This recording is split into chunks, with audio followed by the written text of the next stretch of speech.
of these devices additional risk onto the network. So at its core, Forescout really helps customers manage that cyber risk by automating cybersecurity through automation and through data sharing. And that data sharing is a really key part of the Forescout solution, because we have over 3,000 customers that feed into a device cloud where we can gather intel on all of those devices. So millions and millions of devices, we can classify them, understand what their expected behavior is, right? Who they should be talking to on the network, and any risks or vulnerabilities that are associated to them. So helping our customers identify those risks. This is really important when something like Log4j is announced, right? Everyone wants an immediate snapshot on what is my risk, what is my vulnerability. So being able to have that data at your fingertips and answer that question is really critical for our customers. And in an effort to better understand those risks kind of across the industry, we have introduced a research arm of Forescout called Vidiri Labs. And they focus on using that data to really drive some trends and some insights around vulnerabilities and threats. So if you're not familiar with them, I would recommend Forescout's website has all their reports that they've generated thus far. Some really interesting insights around ransomware and nation state attacks, where we can look to see what verticals are being attacked the most, right? And what are your riskiest devices that are on your network? So, a way to look at, hey, do I have these potential devices on my network, and how do I protect myself against them? So, Vidiri Labs has been a great investment for Forescout, because it's our way of giving back to the security community and really sharing the intel that we've gathered across these 3,000 customers and all the data that we've been able to gather, giving back to the community to make us all safer and more educated on what those threats are. So beyond the security value, Vidiri Labs has also been a great entry point into some key stakeholders throughout our government customers and our commercial customers. So it's really driving a lot of conversations with a wide variety of our customer base.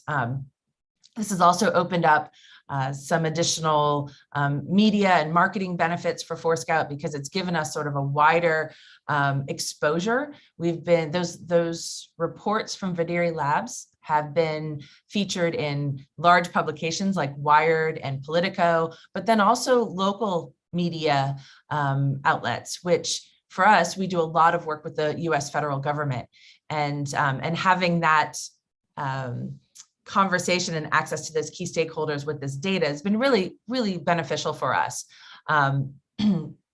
So the kind of pivoting into us being located in Fairfax County, a big portion of our business is working with the federal government. We provide cyber capabilities to both the Department of Defense as well as civilian agencies.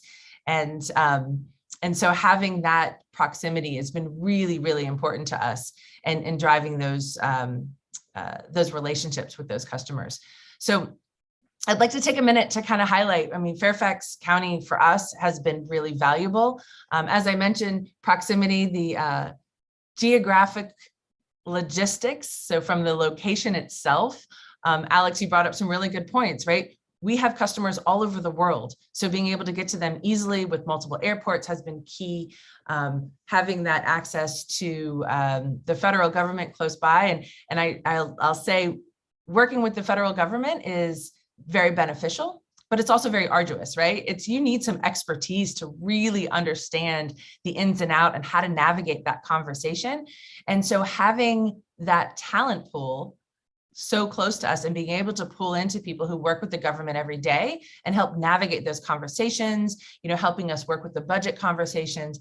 These large programs can be years of prep work, but then there's years of benefits as well. And there's a lot of people that that can help navigate that really difficult process.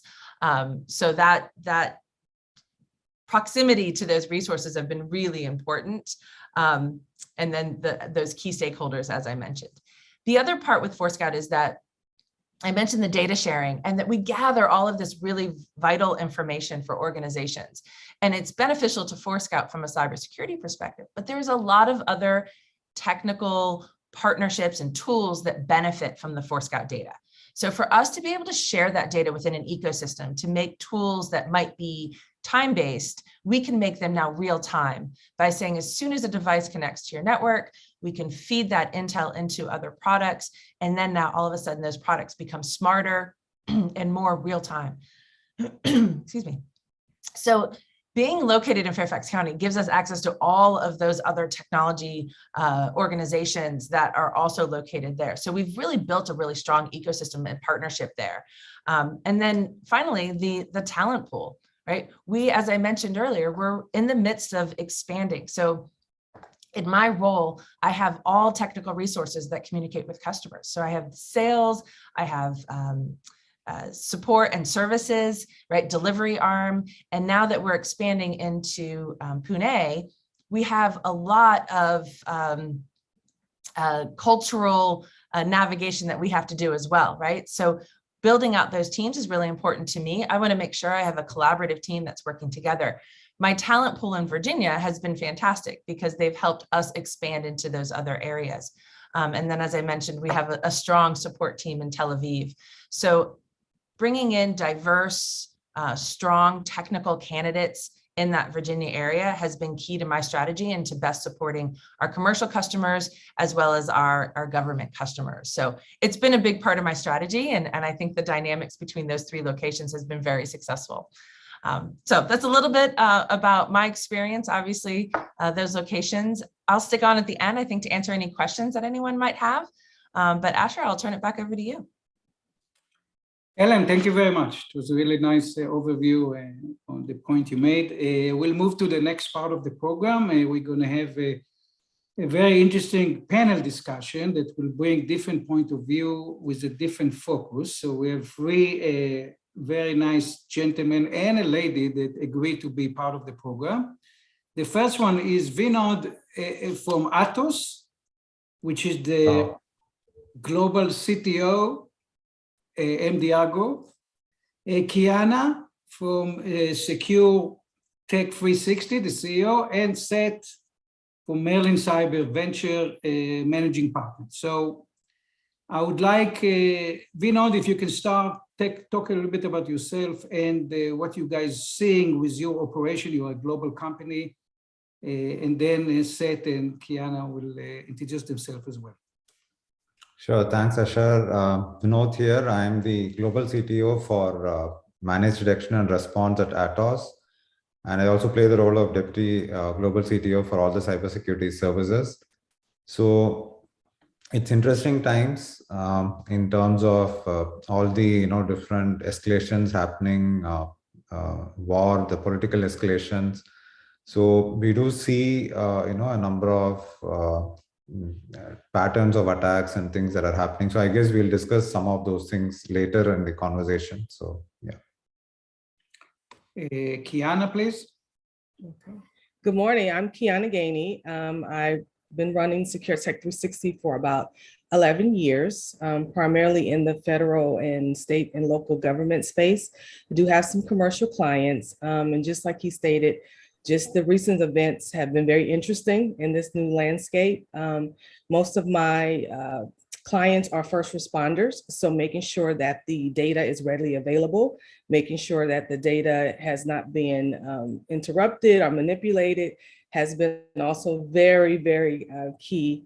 And then also just making sure that the development cycle has security built into it. So just very interesting times. I'm very excited to be a part of this panel to further the discussions. Seth? Sure. Seth, I'm the managing partner of Merlin Ventures, which is the strategic investment arm of a larger company also based in Fairfax called Merlin Cyber that works with a lot of the top cyber companies in the world to help them tackle the US federal market. So Forescout was actually one of our early successes there, really helping with some of the larger transactions there.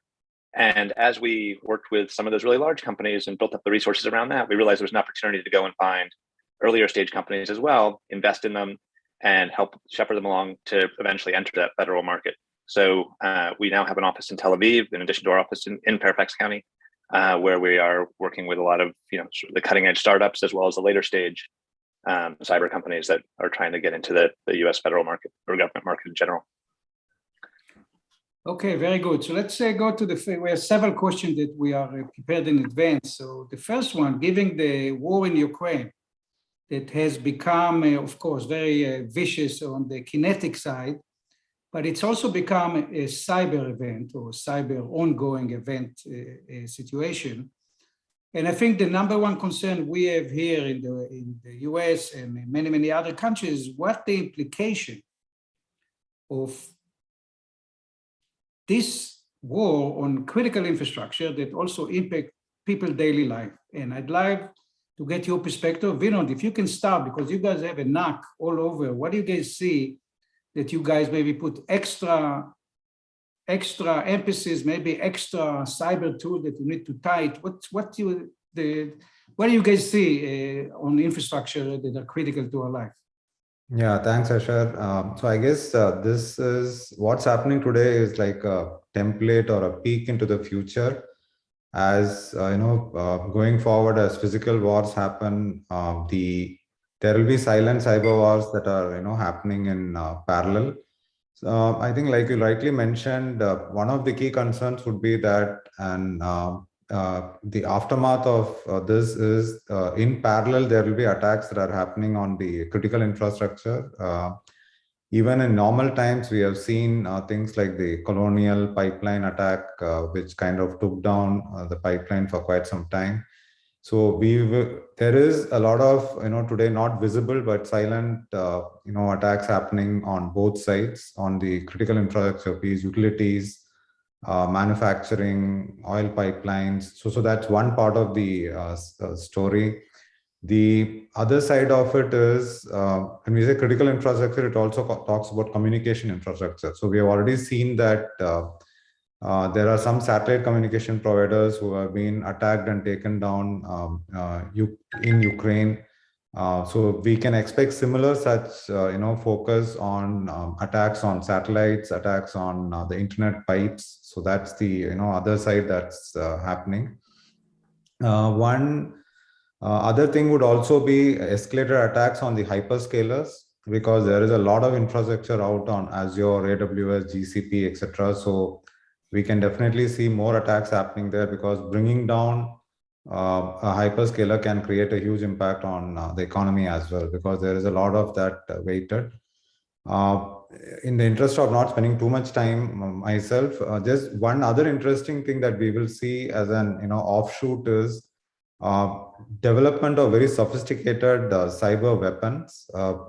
Back in the days of Stuxnet, Stuxnet is considered one of the most sophisticated malware that came out, and that happened during the tension that was existing between the US and Iran at that stage. But any offshoot of escalation like this is that the nation states would spend a lot of money in developing very sophisticated cyber weapons, and we can expect those kind of weapons to also evolve during this phase. So the implication is that then goes to the cyber crime syndicates, which then makes it easier to attack the commercial side as well. So there is a big implication in terms of the next wave of sophisticated threats coming in based on what's happening now.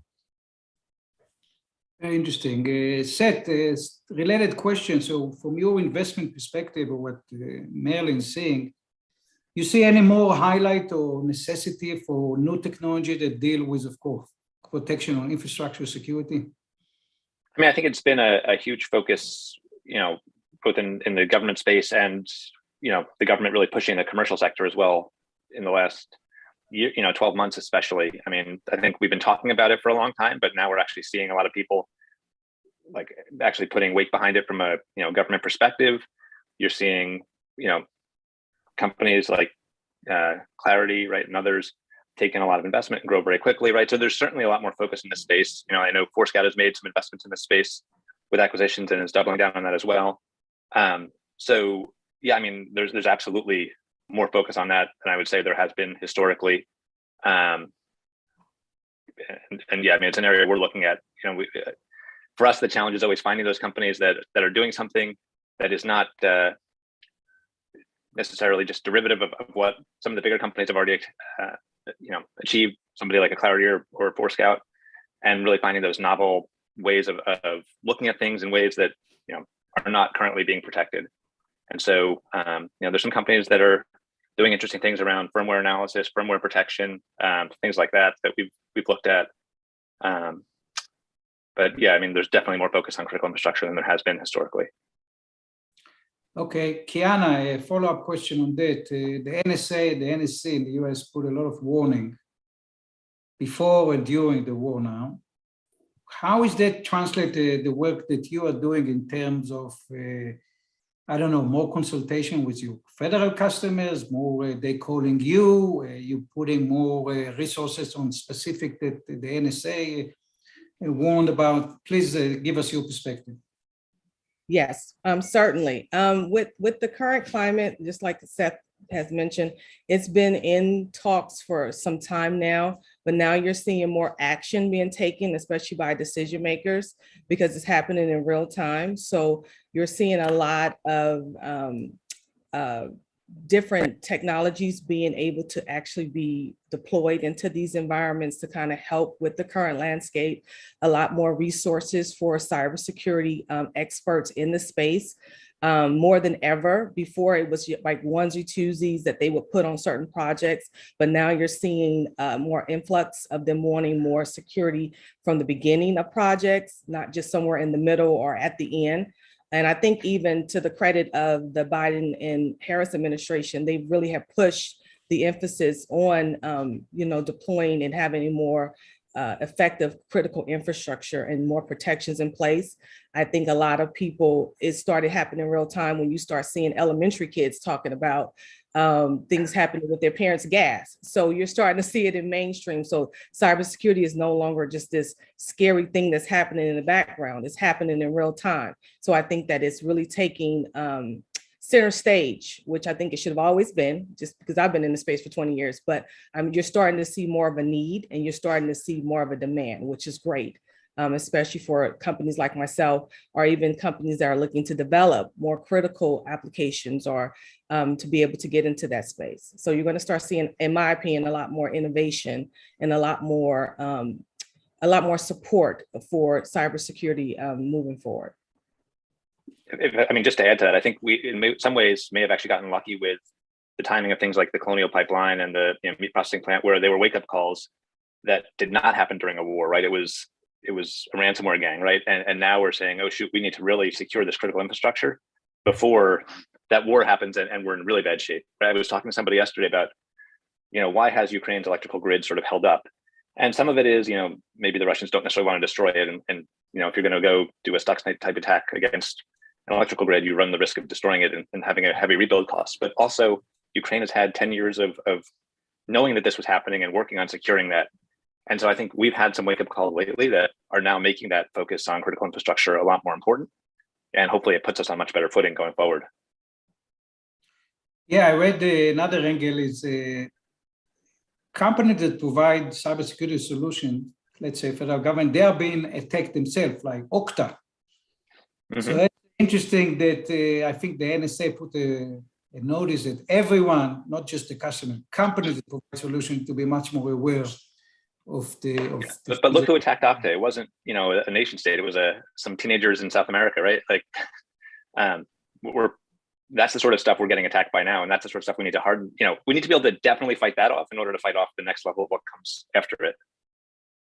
Yeah, so I think go ahead, Vinod, please add. Yeah, I think it's an interesting point you brought in, Asher, that it's not just the security of the organization itself that is in question now, but also the supply chain and the tech partners who are serving that organization. So all of these are, attack vectors and targets for the cybercrime syndicates and for nation states.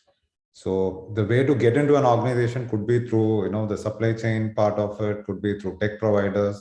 So if you're talking about a critical organization, the whole ecosystem around it is actually under threat. So they also need to be equally protected to keep the organization secure. Yes, very interesting. Let's go a little bit deeper on the technology, just because the fun of the discussion. So we look like areas that are getting more attention the last few years, now even more, the Internet of Things protection. A lot of companies raising money in the application security. which has become Yeah. like a layer that connect with many, many other applications, and that's where the weak links happening. Also, of course, risk management and incident response, which is a key to deal with attack. And of course, what we all deal with is what we call securing the workforce, either remote or now coming back to the office, on the way stopping at Starbucks, logging in. So what do you guys see in terms of the specific technology that getting more or need to get more attention from the list I mentioned, for example? Yeah, I mean, from my perspective on the investment side, the application security space is absolutely getting a ton of focus right now. We've actually had a couple investments where, like, literally as we were trying to close the paperwork, they got acquired by bigger companies. And I think, to Vinod's point, that's key to securing like everything, right? Like basically securing the supply chain leads to critical infrastructure, but also pretty much every other element of our IT infrastructure, right? So for us, you know, I mean, there's some companies we're looking at that are pure just, you know, app security, right? Like pure code scanning, but most of the stuff really has that broader story of how do I secure my systems from the perspective of making sure nothing gets into them that is eventually going to bite me, you know, like a SolarWinds, you know, type of attack down the road. So that's certainly been a big area. And then actually, when you and I were discussing this event beforehand, and you shared sort of some of the topics, I think I commended you on calling it securing the workforce as opposed to using zero trust as the term. But I mean, that whole area, right? How do I allow people to work remotely and give them just the limited access they need to, you know, whatever internal systems I have? Really, that you know, that has obviously gotten very, very important in the last 2.5 years. So, I mean, those are certainly some of the areas that we're seeing a lot of focus on. Kiana, that's the last point. Federal government moved to work remote a lot. Also, my organization, Fairfax County EDA, around March, April 2020, we all started to move to work remotely, but we have to change our system. We moved to Microsoft 360. So what do you see? What have you seen? Securing the federal remote workforce that now started to come back, but also, have you got more attention on the whole risk management, incident response dashboard, or something that you provide? Yes. So over the last few years, the incident response has been kind of like, I do a lot of healthcare organizations as well. So incident response was like key. They really were trying to ramp up to see where they had issues as far as what would happen in worst case scenarios.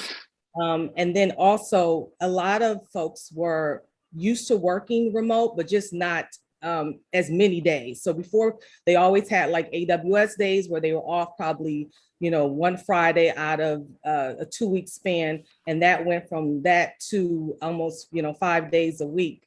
So that was definitely a change. They went right into either trying to figure out if they're going to use Zoom, or were they going to use a Microsoft product, or were they going to use a Google product? And then you almost kind of had a hodgepodge of different organizations kind of trying to figure out what was the best to do.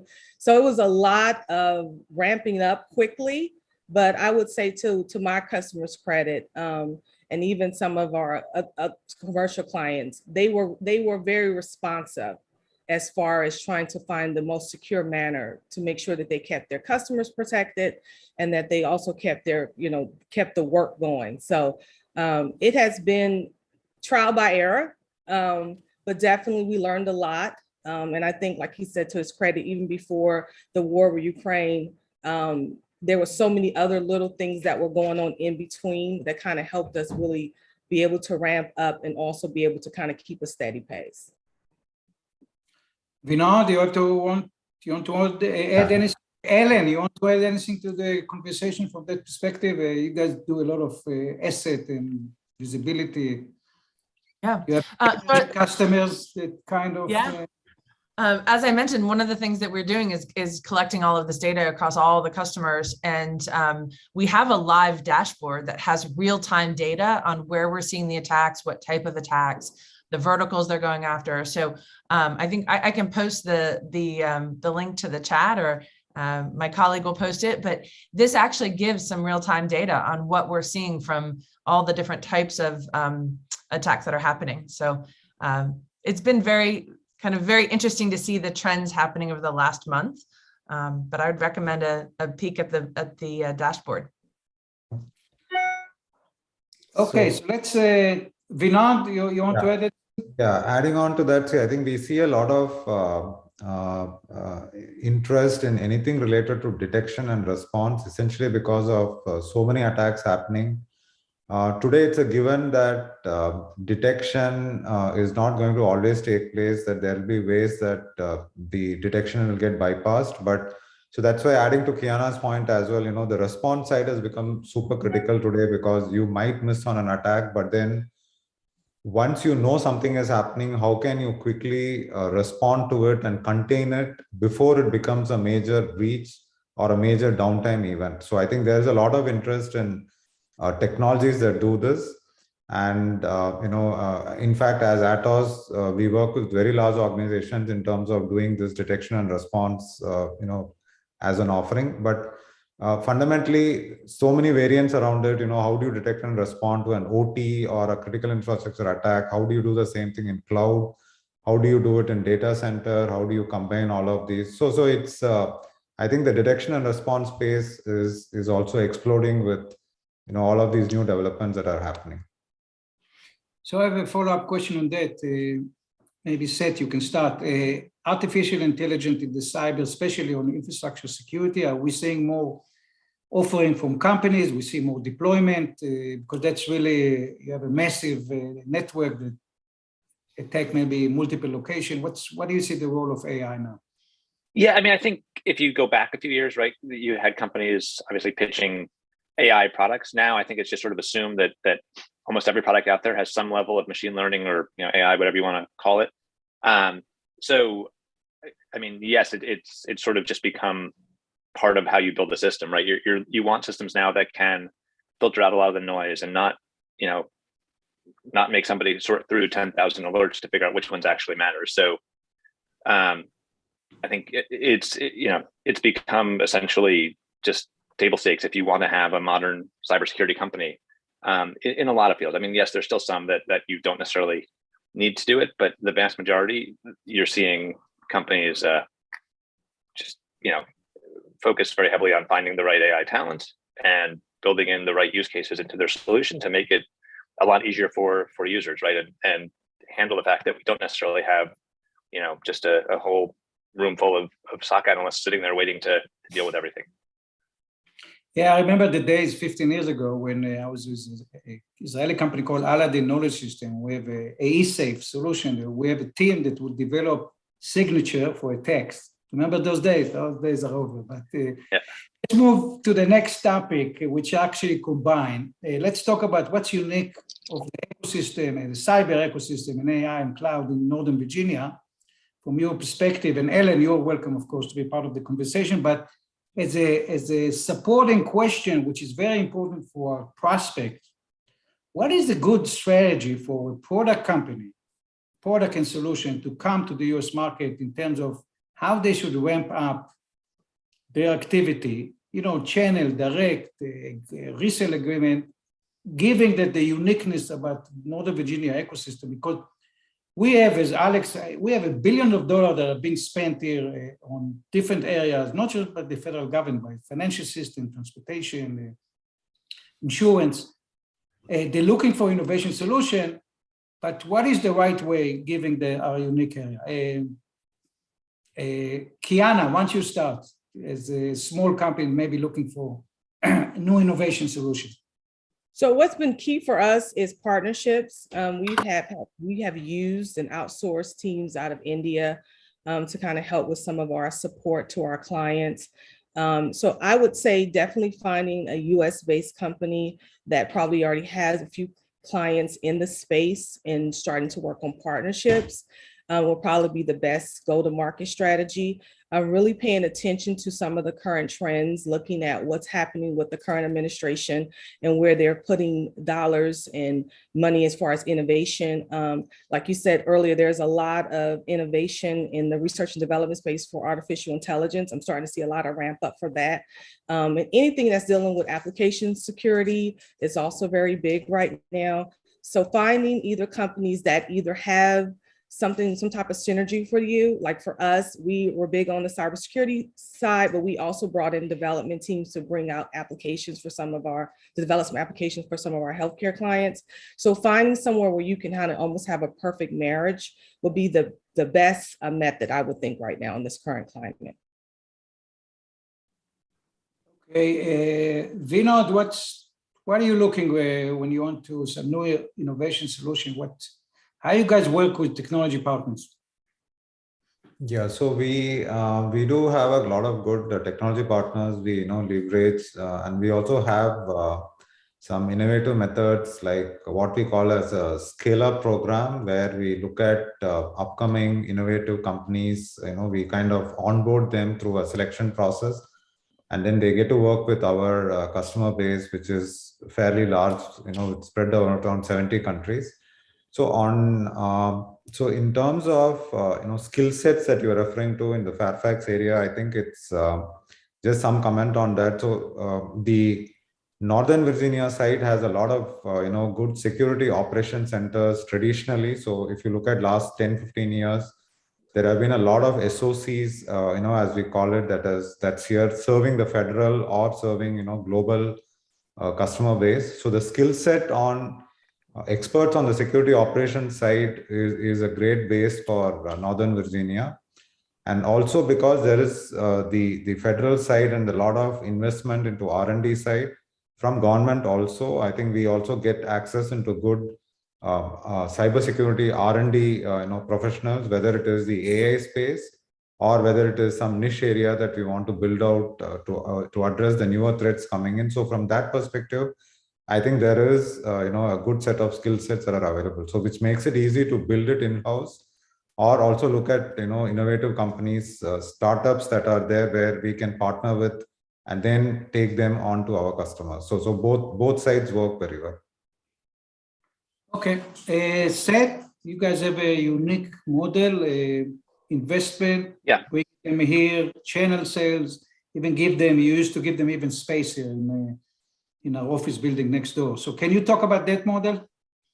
Yeah, so like you said, right, our business, my focus is on the investment side, but our parent company's business model is helping companies tackle the government market, right? Whether that's federal or now also expanding to state and local.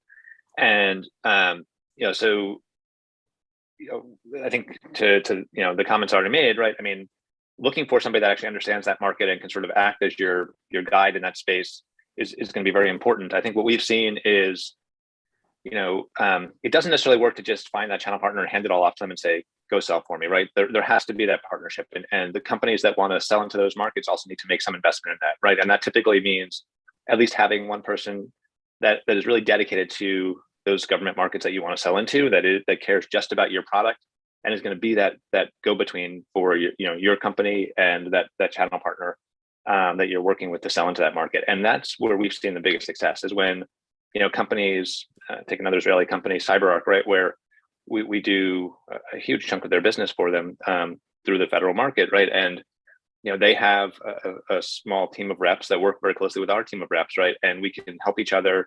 They can focus very much on knowing their product, knowing where to focus in terms of, we think there's an opportunity over here. And then our team can help be that guide to navigate those different agencies and help sell into them and actually negotiate the agreements. So I think that's the model that we've seen work best, is where there's a bit of investment on both sides. And you can really build up that expertise to go into those markets. A question that came from the chat box. What are the next frontier vulnerabilities that you think you will see in 22 that the smart negative hacker people maybe might be thinking about? What's your take? Ellen, you want to start, please? Yeah, so I have my mind set on that last question, because I wanted to add just one other thing in there. Sure, please. And then please go back.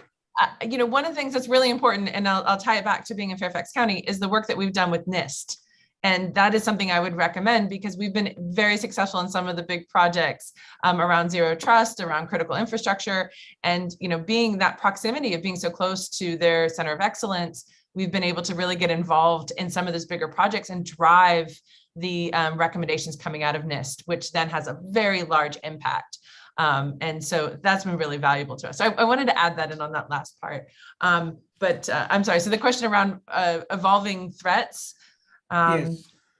Yeah, I think what we've seen a big uptick in is ransomware, right? Because now that you see a lot of hackers are starting to understand how to monetize their skill set, right? So they're coming in, and the ransomware, we saw a huge jump over the last 2 years, but we continue to see this in organizations where, I mean, even ransomware that is several years old is still using exploits, right? Vulnerabilities that have patches out there, but just simple cyber hygiene has missed some of that protection that organizations get from that ransomware. But it's probably been one of the biggest influxes that we've seen. And the basic protection against it is to do that stuff that's kind of boring, which is the patching. It's the keeping, it's staying on top of those things that really can protect yourself from that low-hanging fruit for hackers, which is the old dated ransomware that still continues to pop up.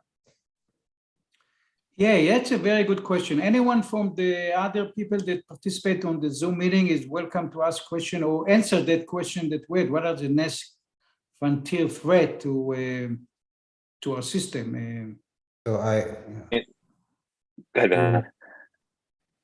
Yeah, I can just add some things to that.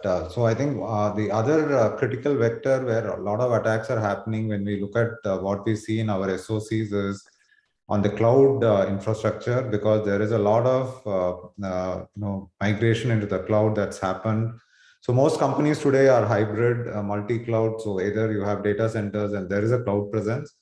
So the attacker focus is in terms of, and because cloud is very dynamic, we see a lot of attacks towards taking over, for example, the cloud console of companies, because once you take over the cloud console, you pretty much can do whatever you want in terms of, taking out data, controlling the complete infrastructure. In fact, ransomware is a big issue. There is also a different type of ransom that happens where companies' cloud console gets taken over and then you have to pay a ransom to get it back. So which means that typically your whole business operation can stop.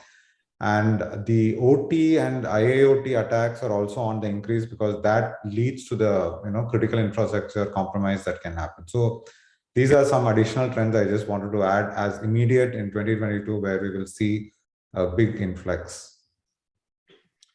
Thank you, Vinod. Anyone from the other guests that are attending from India that want to add to the conversation or answer the question about threat, welcome to join. If not, I have another very question on my mind. There's so much in the US and other countries, because of the physical expansion of the corona in the last 2 years, there's so much money in the system that citizens and companies are getting, government is giving. And that led or has led to a lot of financial fraud and more vulnerability on the financial system that we have. I think I'd love to hear discussion about that, especially I'll give you an example. In the housing market, there was some incident where people were fraud when it's come to wiring transfer to do the settlement date for buying homes. And that's a title company being sued, and that's banks are very careful. Anyone wants to talk about the extra cautious and extra attack on our financial system because there's so much money in the system now?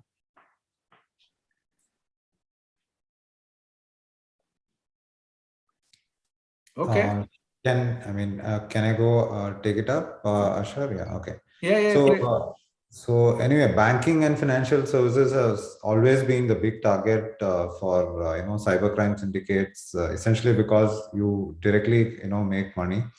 So in now that there is a lot of uncertainty around the economy and it's coming back up, like you said, there's a lot of money, etc. And the innovation in terms of the type of phishing attacks that are happening now to be able to do these kind of financial fraud on consumers. Of course, that's always been there, but it has increased even more now.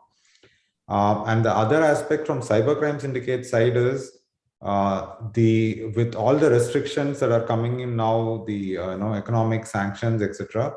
There is a lot of focus in terms of attacking the core infrastructure like SWIFT. SWIFT is the transfer system globally. We have had major attacks happening on SWIFT. Even about way back in 2013-14.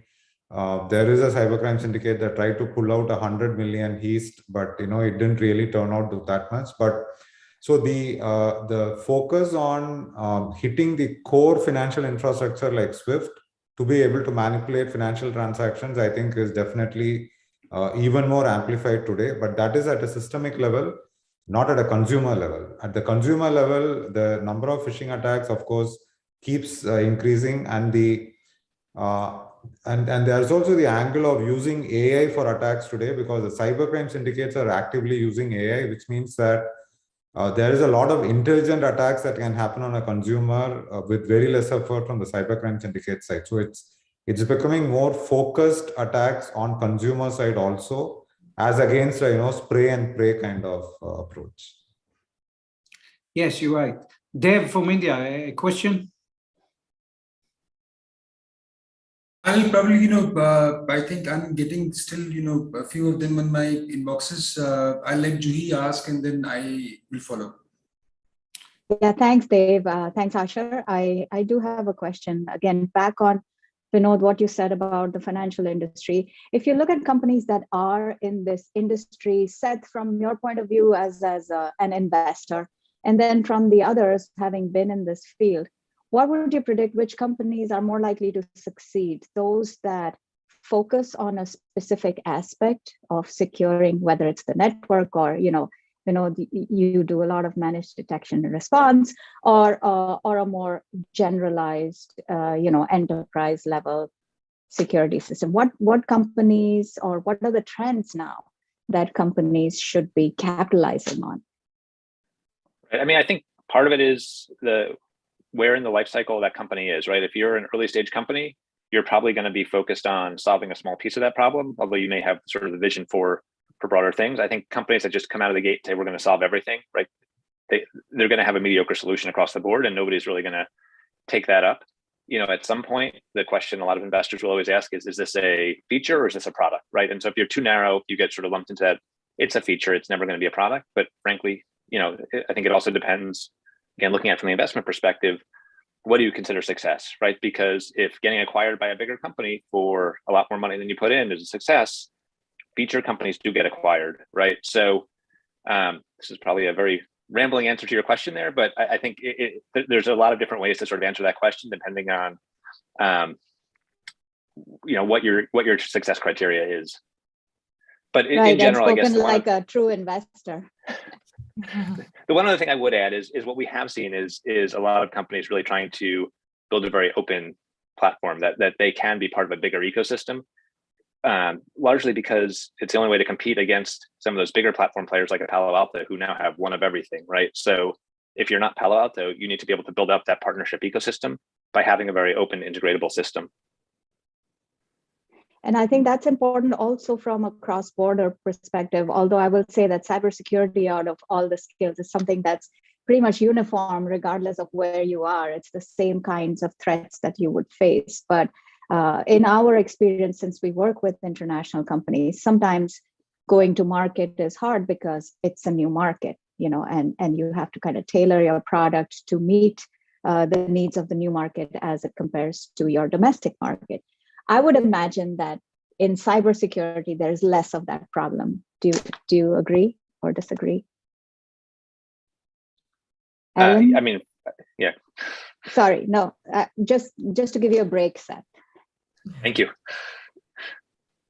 I would like to chime in. I would personally think that it's not really based on where you're at, because I think that if we're all trying to be a part of a larger ecosystem, right? It's making sure that whatever you develop, that you're making sure that you understand all the potential risks and threats for that particular product or service, right? So like to Seth's point, not trying to be like I always say, trying to be a master of all things, but just trying to be a master of what's in front of you and what's a part of what you're working on, right? And really understanding what is important to that potential client, right? Because every client is different and their risk appetite is different. I've had some clients that will spend millions of dollars on physical infrastructure, but will only spend a couple $1,000s on, any another form of cybersecurity. So understanding what you're developing for what particular customer is also very key, and understanding what is important to them, right? Because some things may not be as important to them that it may be important to you. And then also, I'm just a big component of education, right? With all the different attacks, and there's always going to be something new, right? But making sure that you're educating your clients about what this looks like. So kind of walking them through, worst case scenarios also will help them kind of understand the importance of making sure that they are putting cybersecurity in the mainstream, and also in the beginning of any type of life cycle, the agnostic of whatever the technology is. And I think that will be very key, just making sure that you are staying abreast yourself about what the current trends are, what's important to that particular customer or client, or even partners, seeing what they're taking as number one for what they're developing, I think will also be key, especially as part of your go-to-market strategy. Yeah, well said, and thank you. And I have one more question, but I want to open up the floor to Arjun and Raja, especially if they have something. And I know, Dave, you have a question. You've been waiting patiently. Please go ahead. I think you're muted. Yeah, yes, I would like to go. So we are working on the cyber insurance opportunity across India, Middle East, and the North American markets. And we have partnered with the Indian Institute of Technology, Kanpur, and we are building a cyber insurance underwriting engine. So we were very keen, we've been following up, looking at Fairfax we have a joint venture partner who's based in Chicago, but for the reasons, the strengths mentioned in the conversation earlier, talent and many other, and we want to work with the financial industry more closely. So we're very keen to partner with Fairfax County and maybe the other bigger organizations also, on how we can collaborate through cyber insurance to make cybersecurity stronger across North America and India. So looking forward to post this conference to connect and work on this. So that's a good segue. If any of our viewers on live or in the Zoom room wanted to connect with any of you, what's the best way they can do that? Are you currently looking for partners? Kiana, you mentioned that having a partner who's established in the market where you want to go is kind of the way to approach going to market. So anything you're comfortable sharing, should they connect with you on LinkedIn maybe, panel? Yes, please do. I'm on LinkedIn. I can put my website and contact information in the chat as well. But yeah, we're definitely looking for companies that are ready to go to market, that have a very strong sense of what the current landscape is, and also understand just basic cybersecurity. Because I think sometimes even though as new technologies emerge, just having those basic things, and we're kind of going back to the basic stuff, right? Making sure patching is done, making sure that you are paying attention to the security alerts, making sure that you're doing backups, just simple things that doesn't, cost a lot of money, but making sure that you have a clear understanding of what that looks like for the customers and clients in this marketplace. So I'll put my contact information, and yes, hit me up on LinkedIn. It's my first and last name, Kiana Gainey. Thank you. Dave? Yes, I have received a few questions specifically for I'll start with Miss Ellen. Well, Ellen, firstly, thank you so much for your precious insights. Well, with Forescout, I think I received this from one of the Indian executive from cybersecurity industry. With Forescout expanding rapidly in the current years and hitting the unicorn status lately, how does a fast-growing organization like yours plan for challenges posed by new locations, and especially what are the benefits of such an expansion strategy, if mentioned, at times like COVID? Yeah, great question. And it's actually been a really hot topic. Specifically me in my role, I'm building out all of these teams. Our CEO uses a term globalization.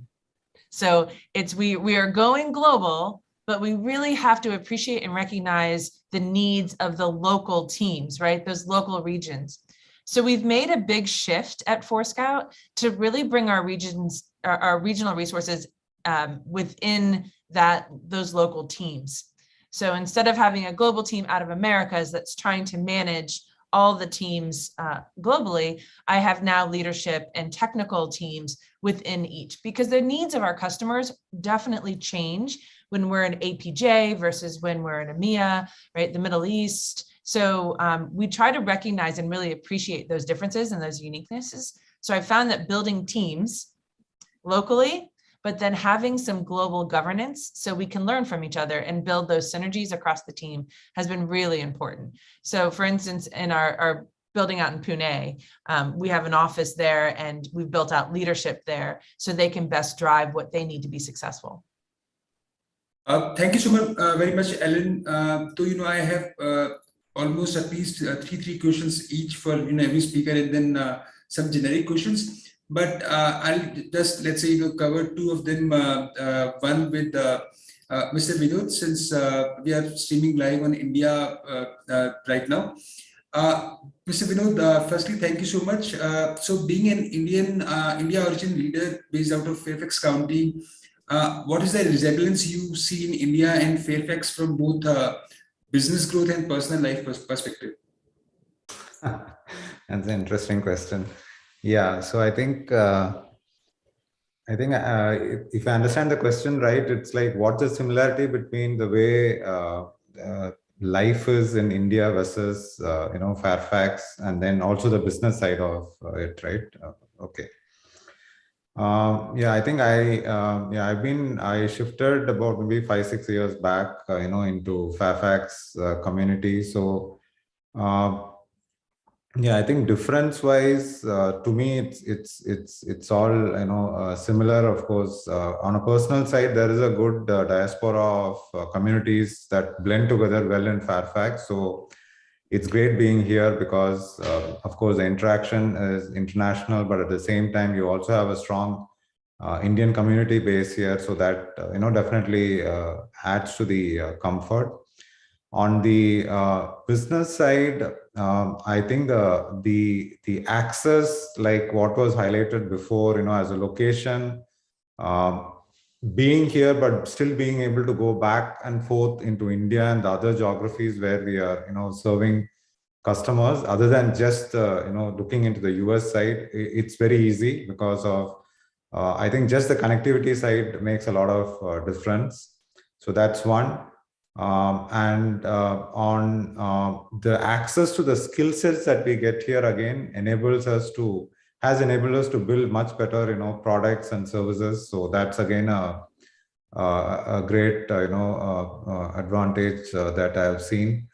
And on a personal note, the education system was great. So, for family, it's for my son, it's great that he's able to do really good education system. So those things on the personal side and on the business side, these are some salient things that I just wanted to highlight. Thank you so much, Mr. Vinod. In the honor of time, I believe I won't be bothering any of the esteemed panelists anymore, and especially the audience also. Juhi, please, yeah. If, Asher, do you want to close out? Do you want me to close out? No, I want you to close. I'll just say again, thank you for the panel, Ellen, Kiana, Seth, Vinod. Thank you very much. It was really very important to chat this morning about those issues. That's it on my side. Dave? Sure, Jeet.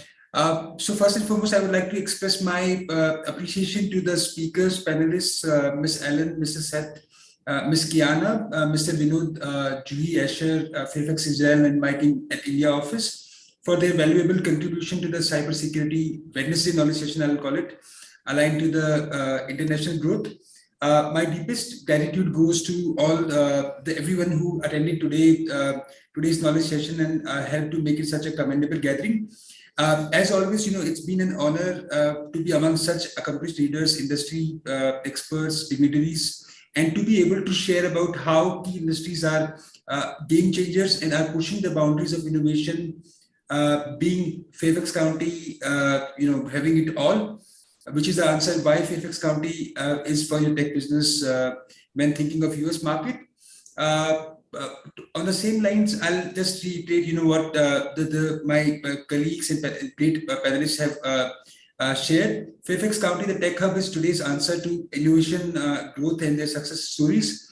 With the largest suburban office market in just minutes from Washington, DC, Fairfax creates returns faster than competitors in the world market. 1 second, who all are our competitors? Probably, I recall 1 or 2 location names from interactions with the executives, but to be honest, no one is close because the economic benefit of Fairfax County is second to none. Our economic, I think, last but not the least, one line, our economic advantage lies in the access we provide, access to the talent, access, including access to the US federal government, international companies, advantages, tax rates, and more. Whether you are a business in private sector, non-profit organization, a Fortune 500, or thinking, to set up your headquarters, Fairfax County has a business solutions that all you need. Well, that's it for today. I'll leave my and Alex's coordinates for the companies from India and Israel in case you would wish to, connect with us for one-on-one discussion. And apart from this, I'll be reaching out to each one of you for the one-on-one meeting as well. That's it from my side. Thank you so much. Thank you all for being here with us. Bye-bye.